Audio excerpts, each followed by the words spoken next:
expect me to come home tonight. Don't worry about me, see you in the morning. Bet you never thought that I would leave. Think I had about enough. I mean, hold up.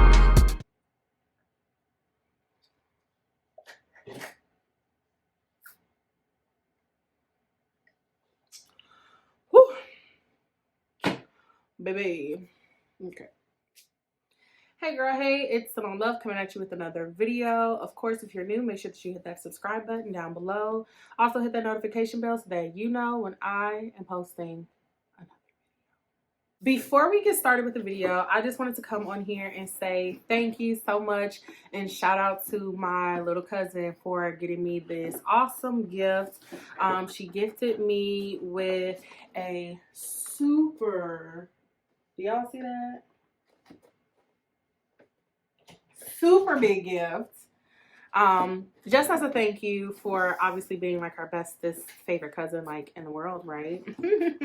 But no, like it's been a trying time. Retrograde is definitely going on. A lot of stuff is crazy right now, and you know your girl's been up in a little slump. So she went ahead and gifted me with this 28-piece makeup kit. I'm going to make sure that I link all of her information down below. She also has a YouTube channel and Instagram, social media, things like that. So make sure that you guys go ahead and check her out. In the box, of course, again, it comes with 28 pieces. Yes, 28 pieces. She found this from my favorite store, like, in the world, TJ Maxx. It was $20, and this is what it pretty much looks like. Like, look at all of the lovely brushes that you get. Like, this is so many. Like, honestly, I feel like this is exactly what you need, especially when you're starting off with makeup. I know a lot of different places, maybe on Amazon, you could definitely get them for probably around the same price. However, I got my last makeup set from TJ Maxx, and it does exactly what I needed to do. I'm not a makeup guru. I am not an MUA out here in these streets, but it does what it needs to do. It gives what it needs to give to the girls, okay? I actually use this brush here, and it's actually a compact angled liner. I don't use these for like eyeliner, things of that nature. So I use this for my eyebrows because my other brush, it just wasn't clean and it wasn't doing what it needed to do. So yeah, I definitely went ahead and I used this for my eyebrows today, and I think it worked really, really, really, really, really well. The brushes are very soft. I definitely like them. It also came with two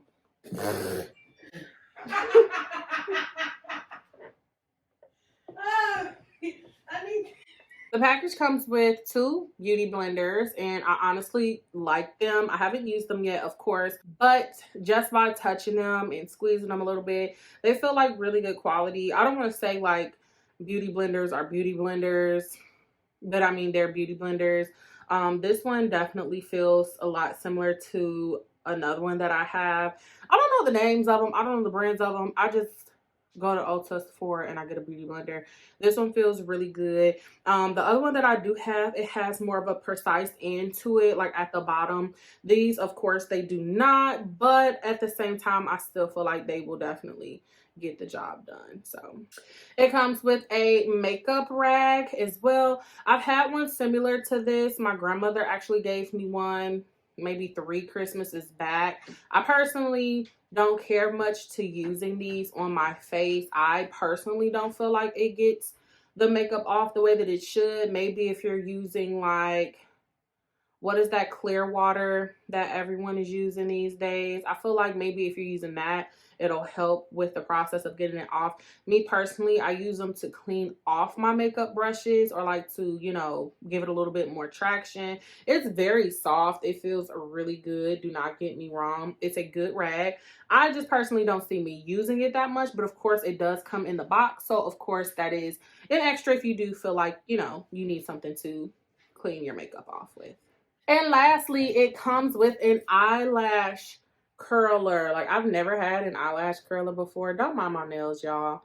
As I told y'all in my last video, I cracked one of mine and it split down the middle. So, of course, I can't go get my nails done yet. But yes, it comes with an eyelash curler. Like, I think that is so cute. I've never used an eyelash curler before, so I'm definitely going to be experimenting with this. But again, it comes in the set for $20. How can you miss out on that? So make sure that you guys go ahead and subscribe to her channel down below. Again, I thank you so much, Livy, for always loving me and supporting me and being just your big cousin. So go over to her page, y'all, and get her some subscribers. Make sure you also press her notification bell down below because she is going to be posting up additional videos. I mean, what else do you want? She does giveaways and all that good stuff. So make sure that y'all head over to her page. Okay, now let's get into the video. On this video, we are going to be talking about a few tips that you should know before starting your business. I have gotten requests to do this video so many times. If you guys don't know, I have my online business. It is called Me an Extension. It is always in the description box below. I sell eyelashes, lip gloss, and shades. I'm always promoting my materials. I actually have them on right now. I have on my eyelashes. This is the style Hustler. These are honestly my favorite go-tos. These are one of our top sellers besides Seductive. So if you guys are looking for eyelashes, I have ranges from 16 mm all the way to 24 mm. So make sure that you guys are shopping on the website for lashes, lip gloss, sunglasses, and more. Since I do have my own personal business, at first I felt like I wasn't able to give any business tips in reference to business because I didn't feel like my business was at the place where I wanted it to be to actually give good advice or to state my perspective of my business, or I guess you can just say the growth overall with my business to give some type of advice. I felt like I was kind of at a standstill. But with this information and getting to the point of where I'm at now with my business, where I do get continuous sales, I have attended various pop-up shops. I know a little bit more about the ins and out of the business or things that just did or did not work for me. I'm able to go ahead and give you guys the information from what I felt worked with me in my business. The first tip, of course, that I'm sure everyone has heard before is finding your niche. I feel like everyone says that and it's kind of cliche. It's very similar to YouTube, but it legit is the truth. If you do not know exactly what it is that you want to sell, I'm honestly not too sure how you're going to conduct a business without really knowing exactly what it is that you like or what you love. And I say what you like and what you love because the same as my YouTube channel, I love to talk. I could talk about any and everything, and the overall description from my channel is we're gonna do beauty, we're gonna talk about whatever the heck I decide that I want to talk about, and you might get a how-to every here and there, but it has to be something that you love. So even if you're like me, you want to sell things that are beauty, eyelashes, lip gloss, things of that nature, I feel like you have to have some type of passion when it comes to what it is that you're selling. Otherwise, people are going to tell that you don't really love what it is that you're trying to produce. You're trying to get consumers. You're trying to get people to trust you, to like your products. You have to like your products just as much. What community you're trying to cater to. When I say what community you're trying to cater to, like I said, whether or not it's gaming, whether or not it's fashion, whether or not it's beauty, you all have different layers of who it is that you're trying to target. Now, what I mean by that is whether or not you're trying to only sell products that are targeted towards women or that are targeted towards men, targeted towards both. Because yes, I sell eyelashes, I sell things that are considered more feminine, but there are a lot of my mean girls out here who, they love beauty as well. We have a lot of people within the LGBTQ community who do like to partake in purchasing my products, even if you're just searching for sunglasses, things of that nature. So I always try to make sure that whatever it is that I'm selling is catering to a specific demographic. So that way I can take that information that I have, what I see, what the feedback that I'm getting, and then of course projecting that back onto my business. I feel like a lot of people, they get discouraged when it comes to the demographic that they're trying to target. When it does come to that niche, once you figure out exactly what it is that you want to sell. Of course, a lot of people, they sell lashes. A lot of people, they sell hair. Everyone wants to start a clothing line now. But at the same time, there are still different people who are looking for something that is different. What do you sell that other people's don't? What do you have that other people don't? What is your catchphrase? What is it that you're offering that the other business does not have? And even though that is a little bit hard when you're first starting out your business and you're trying to figure out exactly what it is that you're wanting to create, or what it is that you're wanting to give your audience that other people may or may not have, it's still very important for you to, like I said, to figure out what it is and who it is that you're trying to target with what it is that you love. When it comes to your targeting audience, I would say that this is the second tip that I have in reference to starting your online business is making sure that you start off small. Start to crawl before you decide that you want to walk or run. And when I say this is once you're getting that targeted audience, like I said, whether or not you're in the beauty community, if you're in fashion, whether or not you're targeting all ages, all demographics, women, men, things of that nature, I feel that starting small is key instead of trying to target a huge audience, which also goes into my social media, which would be in tip 3, but I'll get there in just a second. When you're targeting your audience, when I say start small, one mistake that I felt that I had within my business is that I was trying to target everybody at one time. And I feel that that made it a little bit difficult for my business because of the fact that the beauty industry is it is very saturated. Once I was doing my social media targeting and I was doing my social media ads, things of that nature, I'm trying to target almost anyone, any and everybody who would look at my information, instead of just trying to target my hometown first.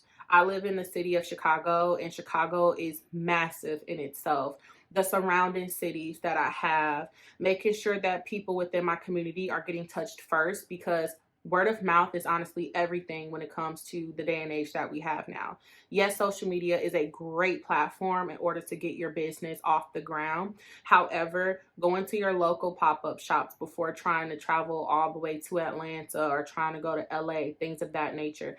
That's what I mean by starting small before walking or running, is because you want to make sure that you're targeting those who are around you first to get a bit of a feel of how people are reacting to your business. Are they liking it? Are there certain giving different feedback that you're not able to get just yet from those in different cities or even countries, to see what people are saying about your business? Like I said, going to those personal pop-up shops that are more at reach compared to, like I said, going to other places trying to get exposure. Don't get me wrong, it's great when it comes to trying to target other people who are not within your hometown. You want to make sure that your business starts to grow in different areas. But I personally feel that starting small first and targeting your audience around you, your surrounding areas, is what's going to be key in order for you to actually see the analytics when it comes to how your business is doing, people's feedbacks, what they like and what they do not like, opposed to trying to start off too broad first instead of keeping it a little cute. My third tip when it comes to starting your online business or your first business would be, of course, the social media aspect. Again, when it comes to social media aspect, I feel that that goes hand in hand when starting your business. What is your logo that you have? Do you have your logo yet? How is your audience going to tell you apart from other businesses? With social media, Facebook, Twitter, Instagram, Snapchat. Snapchat honestly is amazing. Instagram is amazing. Instagram and Snapchat are my main avenues that I go when it comes to advertising my business. A lot of people do not know that you can use Snapchat to generate ads. Yes, you can use Snapchat to generate ads. When you're on Snapchat and you're just scrolling through your friend feed and all of a sudden this random commercial comes up, that's a Snapchat ad. It is so easy and so simple to get started. All you have to do is literally go on there the exact same way that you would do a Facebook ad or an Instagram ad, have it generated, post your picture or your video, whatever it is that you're trying to advertise, and boom, you have so many people, again, from in different areas that are able to look at your information. You get to see their likes, you get to see the shares, you get to see how many people are clicking on your information. it is amazing to see the different types of feedback that you get in reference from your business when it comes to social media. I personally use Shopify for my online business. I love it because it does show you a complete breakdown of your analytics. If people are on your website, what they're clicking on, how long it takes for them to go to a different page, if they're going to your page based off of a Facebook ad that they saw, if they're looking at it from Snapchat, and most of my analytics, they definitely come from Snapchat. It is so important when it comes to social media. Again, for me, and what I noticed with my business is making sure that everything kind of matches. Everything corresponds with your business when it comes to your logo. Finding your logo. I found my logo simply just from shopping off of Etsy. There are so many different creators out here. If you have a friend or a cousin or whoever, giving them that promotion as well to, doing your logo and making sure that what you have for your business, people are going to remember you. Which again, it is essential when it comes to making sure that everything on your social media corresponds to each other. Because one thing that I noticed with my business, at first my logo was like, it was like a champagne. I mean, no, it wasn't a champagne gold. It was a rose gold. I personally asked for a champagne gold. And as I noticed, the more I started getting like my packaging together, I was making my website, because I've done everything from my website on my own when it comes to just the graphics and everything. Don't get me wrong, it is very hard, especially when you're working with a MacBook and you're trying to get everything situated. It takes a lot of time, but it's beneficial, and I'm able to learn the ins and out of everything compared to having to pay money for it. I noticed that my colors weren't really matching together. Stuff that I had on my social media pages weren't really going into each other like that. My old packaging, it was just very kind of all over the place, because my original packaging that I had, and I'll try to insert a picture here as well, it was like I had the glitter, the basic glitter backgrounds or whatever, but they were all different colors so that people could remember the different styles. And even to this day, people who have bought from me in the past, they still name it by the colors that they've purchased, which is great. But when it comes to just the overall aesthetic, when it comes to it, most people who are on social media, they'll look at your stuff and they're like, what the hell is this? Like, this is all over the place. And I did not like that. So this time around, when I revamped my business, I just knew that I wanted everything to be very sleek. If you guys know me personally, I wear all black. I've been wearing all black since I was very, very, very young. My dad hated it, but I love the color black. Nothing wrong with it. I do wear, pops of color every now and again, but for the most part, I've always loved all black. So I decided to get back into the true me and what it is that I liked compared to what everybody else liked. Because when you like what you like, other people will like what you like, because they know that this is what you like. There's no changing it. So I made sure that I had my sleek black background, but I love iridescent. I love colorful things at the same time. I love to add a hint of color every now and then, but I love glam, I love sparkle, I love stuff like that. So with my new packaging, I knew that I wanted something that was still me, but everyone was still able to grasp the concept of, I know when I see SimoneLove or Mean Extensions, I know that her stuff is gonna be black. I know that it's gonna have some type of black, white, iridescent, boom, and that's it. So with the black and white and the iridescent, it made it easier for me to kind of revamp my social media to where it all matched, to where now if you go on to SimoneLove or if you go on to Mean Extensions, you still have that pink, you still have the holographic or aka rainbow, okay? However, just by looking it up, it's going to be black and white. Easy, simple, boom, straight to the point. It matches when I'm able to promote on my social media. So if I do wear something like this and then you see the iridescent or you see my holographic cards, things of that nature, everything kind of goes into each other and everything matches, because I felt that my social media matching my business, when you go onto my business and everything matching, it was going to be what it took for people to remember me, to know who it was that I am. I want for people to remember my business for being this, and not having my social media be all over the place with colors not matching, stuff like that. So I feel that when you're doing your social media, make sure that everything matches your website. Like I said, take time to figure out which website that you want to use to generate your own, whether or not it be Weebly, whether or not it's Big Cartel. I started out with Big Cartel. Don't get me wrong, it is a great site for beginners.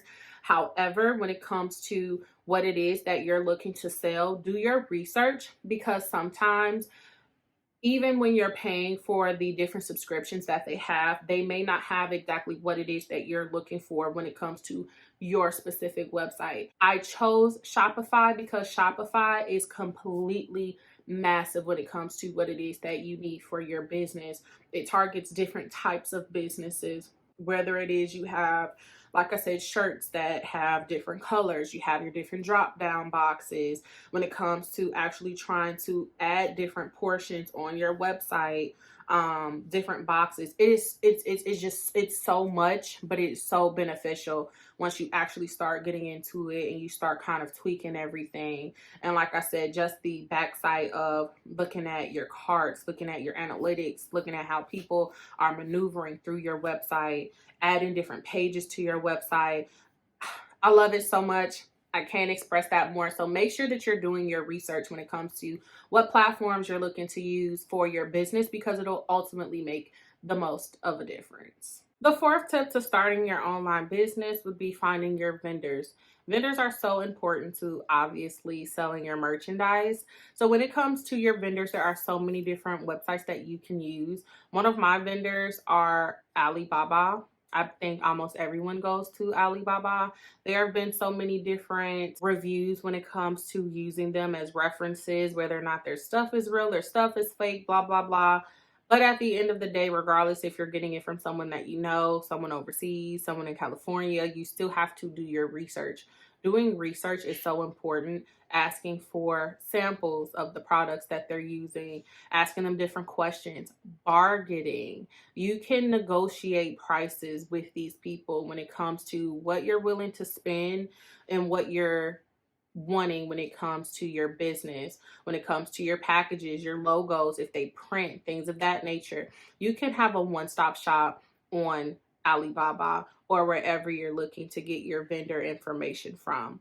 I personally feel like a lot of people who do the vendor lists, I don't want to say that they shouldn't be trusted, but a lot of them are giving you honestly the same list that they're probably getting off of Alibaba, that they've tested already, that they worked with in the past.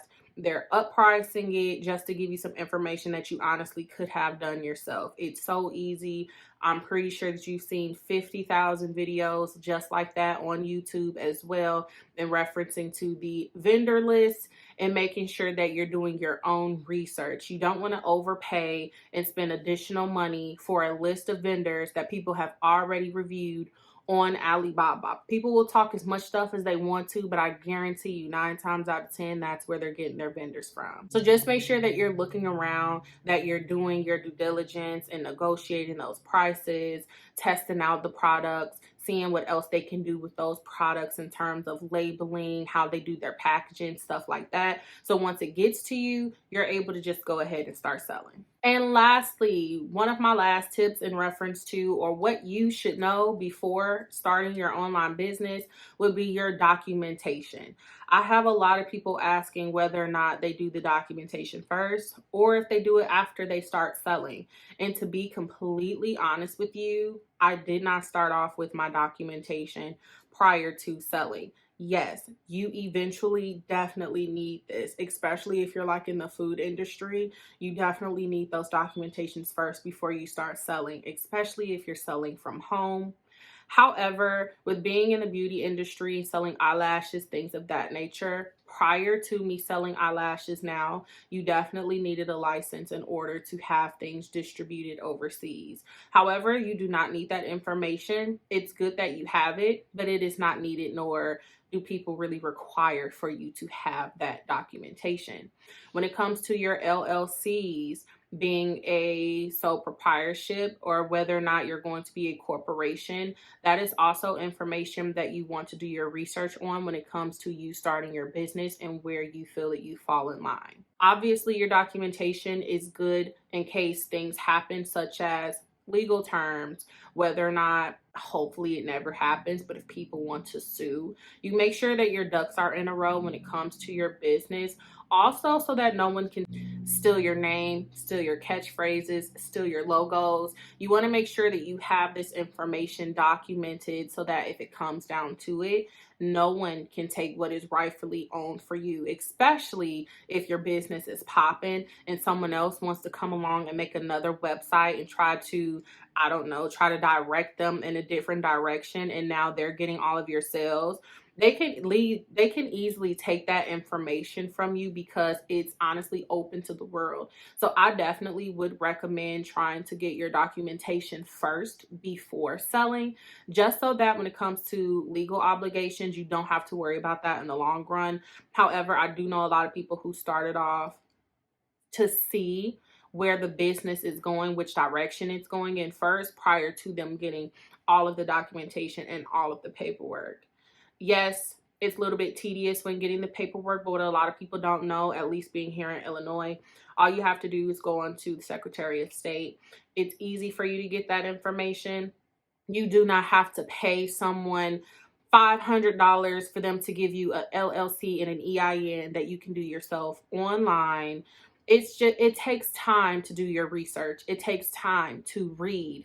And honestly, sometimes I feel like people, they just don't want to read. They don't want to do their own search hunt.